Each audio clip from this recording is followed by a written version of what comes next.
Rifkah ni cakap kepada Nabi Yaqub AS ni. Dia cakap kau kena sediakan makanan untuk Nabi Ishak AS ni. Nabi Yaqub ni seorang pengembala kambing. Lalu dia sembelihlah kambing dia ni.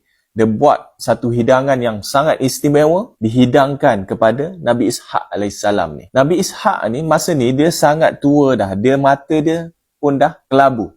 Lalu dia tak tahu siapa yang hidangkan makanan untuk dia ni. Lalu dia mendoakan anak dia ni supaya menjadi Nabi dan anak keturunan dia ni semua menjadi para Nabi dan Rasul. Maka doa Nabi Ishak ni dapat kepada Nabi Yaqub AS ni. Apabila Al-Aish ni bawa balik daging buruan dia ni, dia nak hidangkan kepada Nabi Ishak ni. Nabi Ishak dah kenyang dah.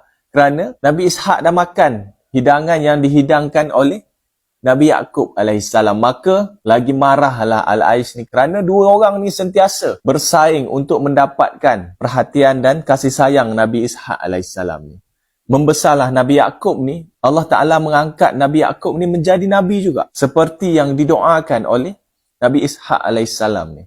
Dan Nabi Yaqub inilah digelar Israel kerana apabila Nabi Yaqub ni dia nak bermusafir, dia akan bermusafir pada waktu malam. Hamba yang berjalan malam ni ialah Israel. Dan Nabi Yaqub mempunyai 12 anak. Dan 12 anak Nabi Yaqub inilah Bani Israel. Salah seorang daripada 12 ni iaitu Nabi Yusuf AS.